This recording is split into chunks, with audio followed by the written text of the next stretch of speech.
আরও একটা পরাজয়ের গ্লানি চ্যাম্পিয়ন্স ট্রফি 2025-এ বাংলাদেশ তাদের প্রথম ম্যাচে ইন্ডিয়ার সঙ্গে হেরে গেছে 6 উইকেটের বড় ব্যবধানে বাংলাদেশের এই পরাজয়। তবে একটা ব্যাপার যেটা বাংলাদেশকে পজিটিভ ইন্টেন্ট দেবে, ডেফিনেটলি কিছু পজিটিভ পয়েন্টস ছিল, তার মধ্যে একটা মূল ব্যাপার সেটা হচ্ছে তাওহিদ হৃদয়ের ব্যাটিং।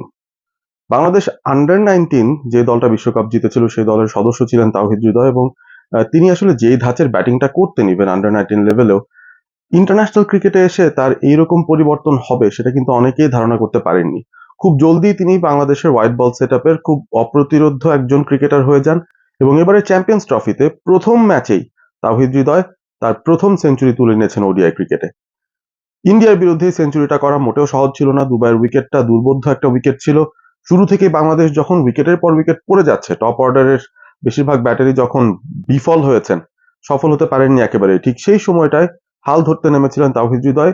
শুরুতে অনেক ধীর গতির একটা ব্যাটিং তিনি করেছেন, অবশ্যই জাকের আলী অনেকের সঙ্গে একটা রেকর্ড পার্টনারশিপ করেছেন। ষষ্ঠ উইকেট জুটিতে ওডিআই ক্রিকেটে ইন্ডিয়ার বিরুদ্ধে সবচেয়ে বড় রানের পার্টনারশিপটাই করেছেন জাকের আলী এবং তাওহিদ হৃদয়, এবং শেষ পর্যন্ত তাওহিদ হৃদয় তার 50টা পেয়েছিলেন 84 বল খেলে। বেশ কষ্ট করে রানগুলোকে তার অ্যাকিউমুলেট করতে হয়েছে।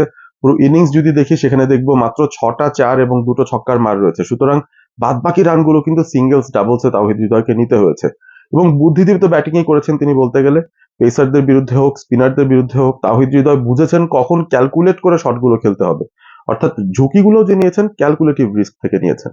এবং তাওহিদ হৃদয়ের এই ব্যাটিং ইনিংসটার পর শেষ দিকটা এসে তিনি যখন 90s-এ ঢুকে পড়েছেন, তখন কিন্তু আমরা দেখলাম তিনি বেশ স্ট্রাগল করছিলেন। মোটামুটি এক পায়ে দাঁড়িয়ে খেলছিলেন, বেশ কয়েকবার ক্র্যাম্পের জন্য শুয়ে পড়ে গিয়েছিলেন।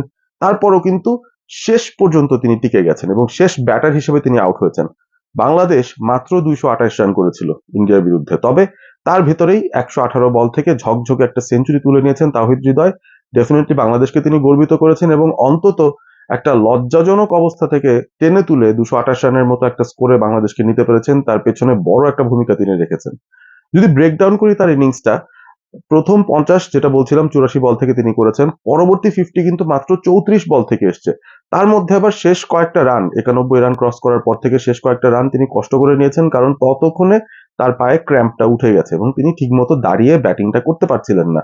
সিঙ্গেলস এর জায়গায় ডেফিনেটলি ডাবলস হতে পারতো বা আরো স্বাচ্ছন্দ্যে তিনি খেলতে পারতেন, সেই কাজটা কিন্তু তিনি করতে পারেননি। এবং তিনি যদি ফিট থাকতেন, ক্র্যাম্পের বিষয়টা যদি না আসতো সামনে, আমার মনে হয় বাংলাদেশ সেখানে 240 প্লাস একটা স্কোর হয়তো করতে পারতো।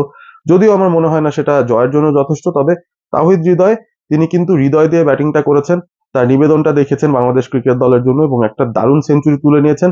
এই সেঞ্চুরিটা তিনি মনে রাখবেন, তবে খানিকটা আক্ষেপের সঙ্গে, কারণ ম্যাচটা তিনি জেতাতে পারেননি। আপনারা রয়েছেন অল স্পোর্ট এবিপির সঙ্গে। Stay Assam, stay all sport with all sport ABP.